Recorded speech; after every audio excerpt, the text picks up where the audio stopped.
Audiolibros en 15 minutos. Suscríbete al canal y explora un nuevo libro cada día. Las máquinas reemplazarán algunos trabajos, pero también complementarán otros. Las máquinas están tomando el relevo. Probablemente hayas escuchado eso antes, ¿verdad?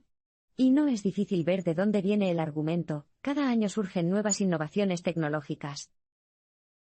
A medida que las computadoras y los robots se vuelvan cada vez más inteligentes, ¿los humanos se volverán innecesarios? Por supuesto, la vida real no es tan simple, así que no hay que temer. Las máquinas nunca nos quitarán todos nuestros trabajos. Su efecto en el mercado laboral es mucho más matizado. El mensaje clave aquí es: las máquinas reemplazarán algunos trabajos, pero también complementarán otros. El miedo al cambio tecnológico no es nada nuevo. Hace siglos, al comienzo de la Revolución Industrial en Gran Bretaña, los tejedores destruyeron las primeras máquinas. Estas personas, luditas, como se les conoció, temían por sus puestos de trabajo. Y tenían motivos para preocuparse. El rápido cambio tecnológico en su industria provocó una agitación masiva. ¿Pero ese cambio fue del todo malo? Bueno, si bien algunos trabajadores sí sufrieron, otros se beneficiaron. Si un trabajador poco cualificado aprendía a utilizar las nuevas máquinas, su producción aumentaba enormemente y, finalmente, también lo hacían sus ingresos. Las nuevas tecnologías suelen ser complementarias. Si bien reemplaza a algunos trabajadores, hace que otros sean más productivos. ¿Cómo? Ayudándolos con algunas de las tareas más difíciles. Por ejemplo, los algoritmos que pueden procesar documentos legales no han reemplazado a los abogados. En cambio, liberaron su tiempo para realizar trabajos más creativos, como escribir, resolver problemas y reunirse cara a cara con los clientes. Este aumento de la producción conduce al segundo beneficio de la automatización. Piensa en la economía de un país como un pastel que todos deben compartir. Claro, las máquinas cambian la forma en que se distribuyen las acciones de este pastel. Pero también hacen que el pastel en sí sea mucho más grande. ¿No estás convencido? Bueno, los cajeros automáticos, son un buen ejemplo. Cuando se introdujeron por primera vez, la gente temía que sustituyeran por completo al personal del banco. Pero echemos un vistazo a lo que pasó realmente. En los últimos 30 años, el número de cajeros automáticos en EU se ha cuadruplicado. Al mismo tiempo, el número de cajeros bancarios humanos también aumentó, alrededor de un 20%. Los cajeros automáticos reemplazaron a los cajeros cuando se trataba de repartir efectivo, claro. Pero también permitieron a los humanos dar consejos financieros y ofrecer apoyo personalizado. La economía creció y la demanda general de bancos y asesoramiento financiero aumentó. En total, el número promedio de cajeros por banco se redujo en alrededor de un tercio en las últimas décadas. Sin embargo, el número de bancos en los que los cajeros podían conseguir un trabajo aumentó hasta un 43%. Todos los trabajos están en riesgo debido al cambio tecnológico. ¿De quién son los trabajos que asumen las máquinas? ¿Son las personas las que trabajan en las líneas de montaje? ¿O cajeros en los supermercados? ¿O también deberían preocuparse los neurocirujanos de que algún día un robot pueda reemplazarlos? Bueno, el crecimiento de la tecnología sin duda afectará a todos. Sin embargo, las tendencias recientes sugieren algunas pistas sobre qué sectores de la economía tienen más probabilidades de automatizarse. El mensaje clave en este abrir y cerrar de ojos es: todos los trabajos están en riesgo debido al cambio tecnológico. Durante las últimas décadas, la tecnología benefició más a los trabajadores altamente calificados, y con educación formal que a sus vecinos poco calificados. ¿Por qué? Bueno, la respuesta es: ordenadores. Entre 1950 y 2000, su poder se multiplicó por 10.000 millones. Esto creó una demanda de trabajadores altamente calificados que pudieran operar máquinas nuevas. A medida que la demanda crecía, también lo hacía la oferta, y cada vez más personas aprendían a usar computadoras. Como era de esperar, eso hizo bajar los salarios. Pero entonces ocurrió algo interesante, la demanda siguió creciendo y los salarios de los trabajadores altamente cualificados empezaron a subir. Para 2008, los economistas registraban una brecha de ingresos sin precedentes entre los graduados universitarios estadounidenses y las personas que solo habían terminado la escuela secundaria. Entonces, ¿significa esto que la tecnología siempre ofrece más beneficios a las personas bien educadas? La verdad es que no. En el pasado, en realidad era al revés. ¿Recuerdas a los luditas? En la Inglaterra del siglo XVIII, tejer era un trabajo muy cualificado. Cuando aparecieron los telares mecánicos, ya no necesitabas un entrenamiento avanzado para hacer una buena tela. Los trabajadores poco cualificados cosecharon las recompensas. Entonces, ¿quién se beneficiará de la automatización en el futuro? Los economistas creen que la tecnología está impulsando los empleos de baja y alta cualificación, es la clase media la que sufre. Hay más limpiadores y abogados, pero menos secretarias y vendedores. Un trío de economistas del MIT presentó una explicación para esto. Su teoría dice que las tareas rutinarias son más fáciles de automatizar que las no rutinarias, del tipo que depende de la creatividad, el juicio, las habilidades interpersonales o el trabajo manual complejo. Las habilidades simples y rutinarias pueden explicarse, desglosarse y convertirse en algoritmos. Los ordenadores tienen pocos problemas con ellos. Sin embargo, las máquinas tienen problemas con las habilidades no rutinarias, que son más complejas y difíciles de explicar.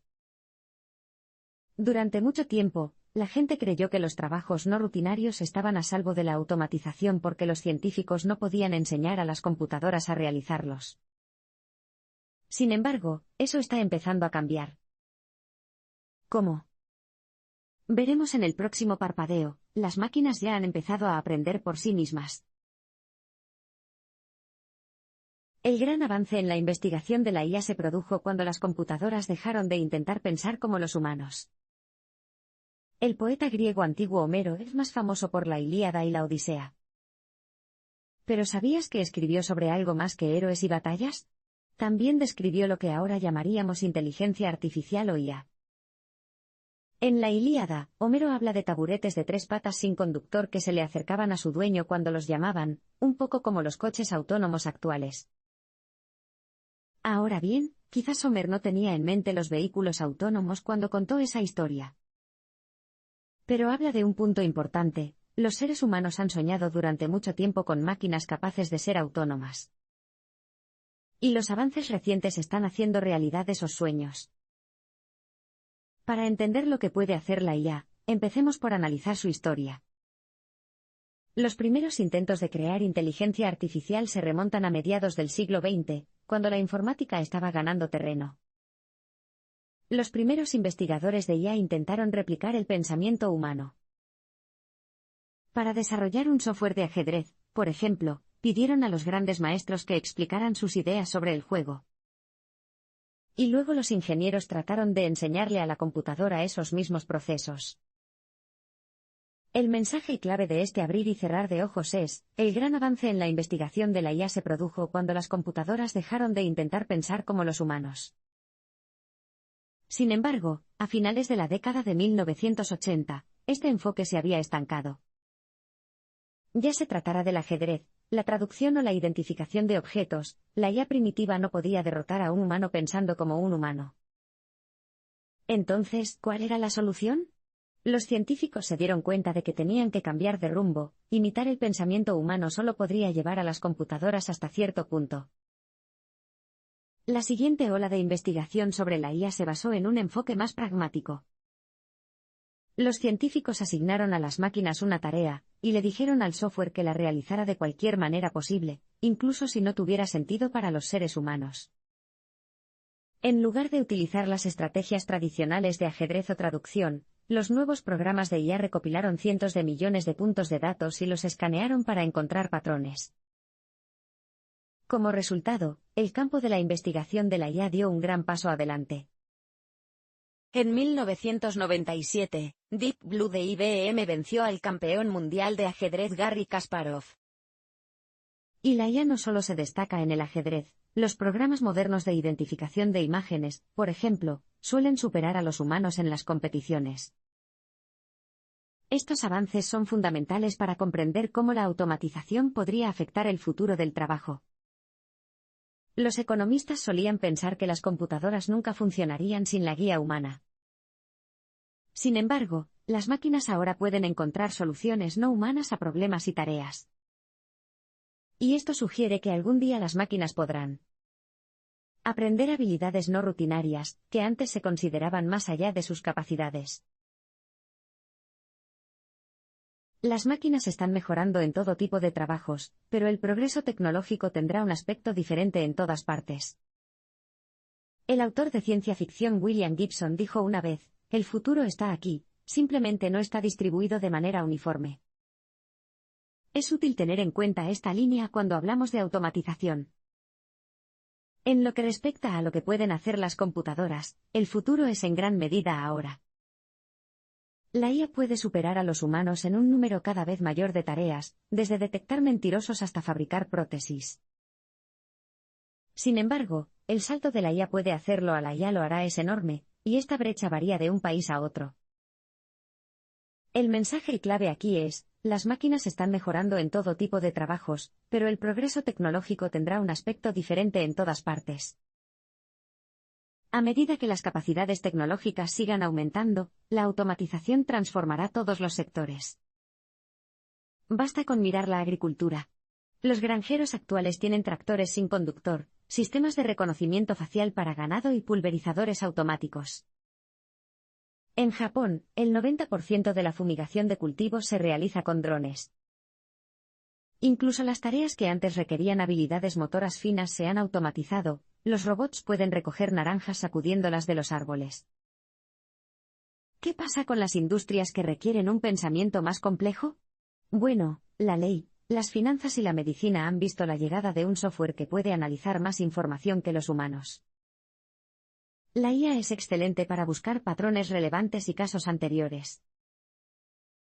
Un sistema de diagnóstico desarrollado por la empresa tecnológica china Tencent, colaboración con un hospital de Guangzhou, se basa en más de 300 millones de registros médicos para evaluar a los pacientes. Incluso los trabajos que requieren sentimientos y emociones ahora pueden ser realizados por máquinas.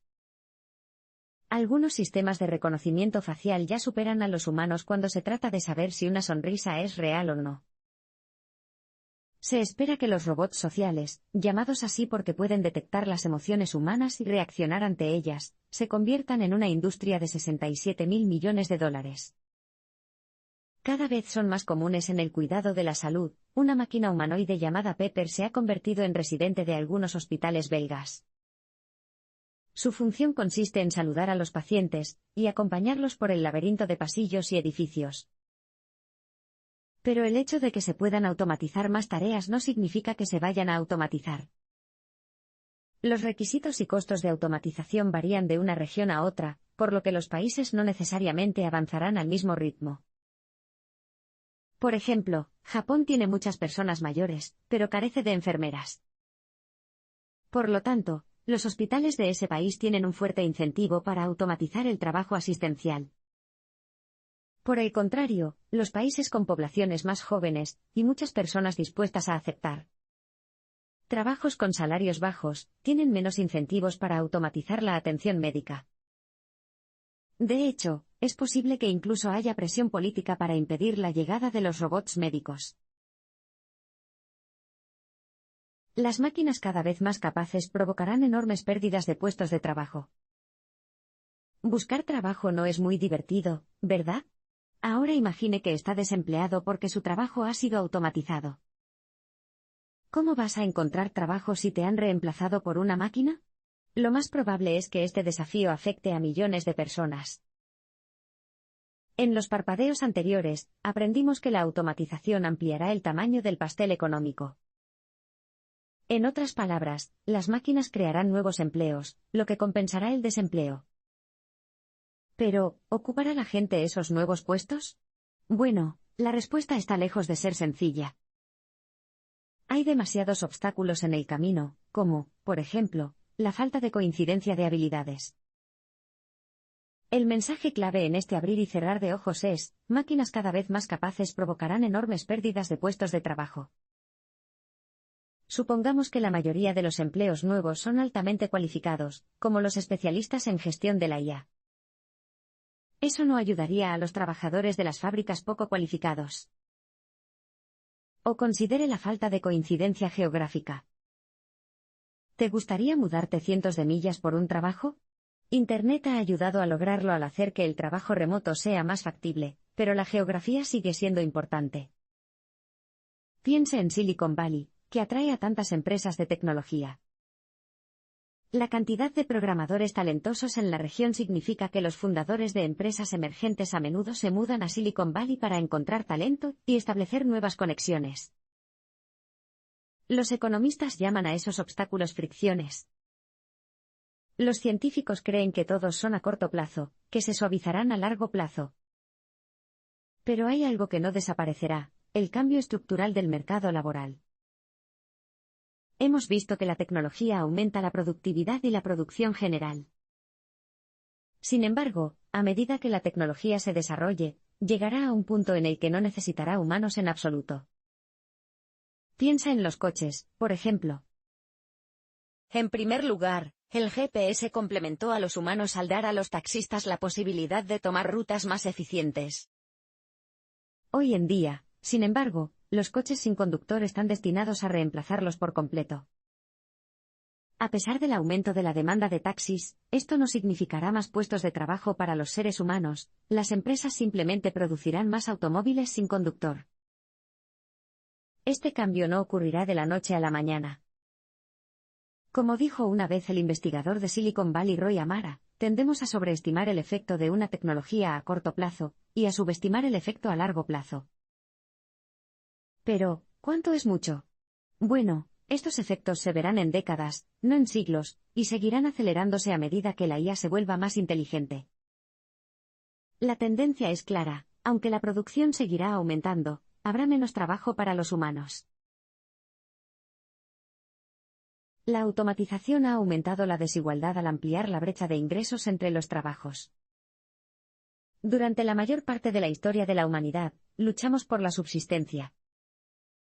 Este término, acuñado por el conocido economista John Maynard Keynes, significaba que las sociedades humanas simplemente no producían lo suficiente para que todos pudieran vivir.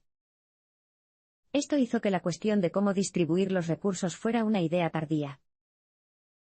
Los avances tecnológicos actuales significan que fabricamos lo suficiente para que todo el mundo pueda vivir cómodamente. El pastel económico ha crecido en tamaño, pero ¿cómo debemos dividirlo?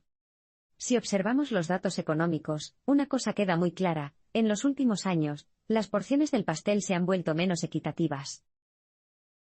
El mensaje clave de este parpadeo es: la automatización ha aumentado la desigualdad al ampliar la brecha de ingresos entre los trabajos.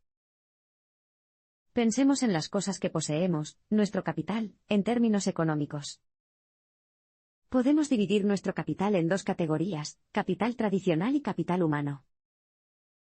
El capital tradicional es lo que se puede comprar, como terrenos, equipos o propiedad intelectual.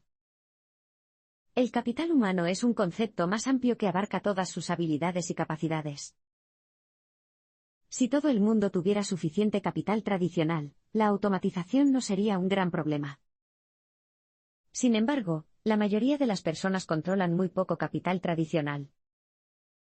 En cambio, utilizan su capital humano para generar riqueza. Cuando su trabajo deja de existir de forma automática, pierden ese capital humano. ¿Ves el problema?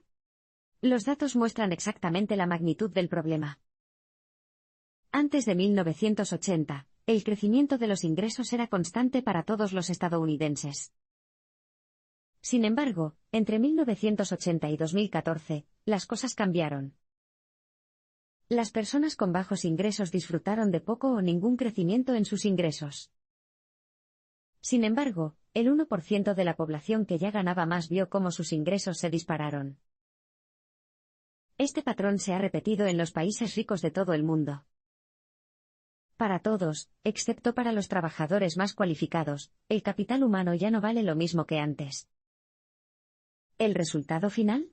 En los Estados Unidos, el 50% más pobre de los estadounidenses posee solo el 2% de la riqueza del país, mientras que el 1% más rico posee el 40%.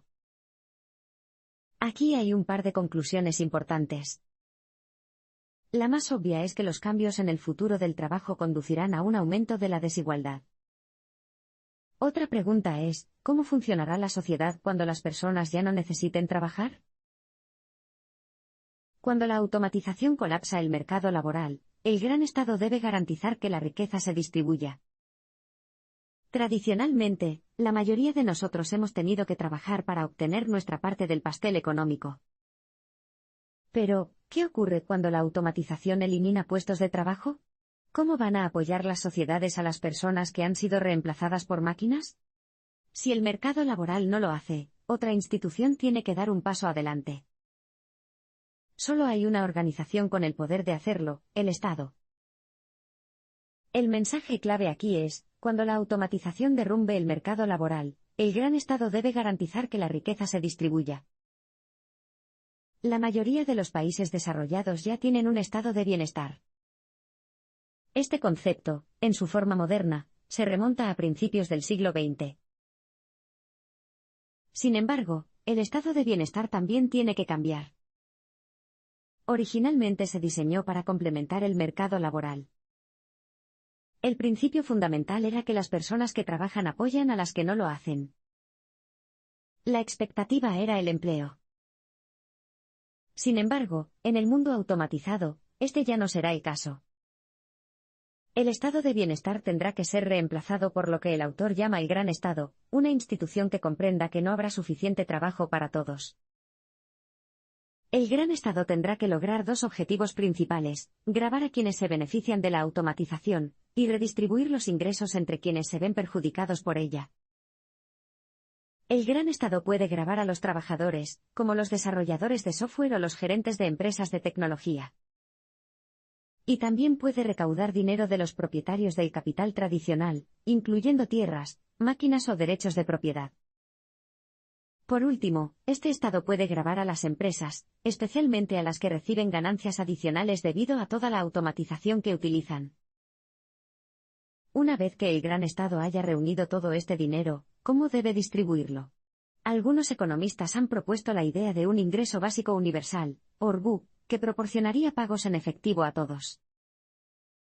Sin embargo, el autor cree que esta idea puede modificarse aún más. Propone un ingreso básico condicional, OBI. Este pago apoyaría a una comunidad específica. El PI evita uno de los inconvenientes de la renta básica universal, su percepción de injusticia. Si todo el mundo recibiera dinero del Estado, esto parecería injusto para algunas personas, correríamos el riesgo de que las comunidades se dividieran e incluso se produjeran conflictos. Por el contrario, el PI propuesto por el autor solo se destinaría a personas que cumplieran ciertos criterios. Este sistema permitiría a las personas con ingresos compartir su patrimonio con las personas a las que realmente quisieran ayudar. De esta manera, podría surgir una sociedad mejor y más estable, una en la que las personas tuvieran menos trabajo, sí, pero aún sintieran el apoyo de las comunidades sólidas que las rodeaban.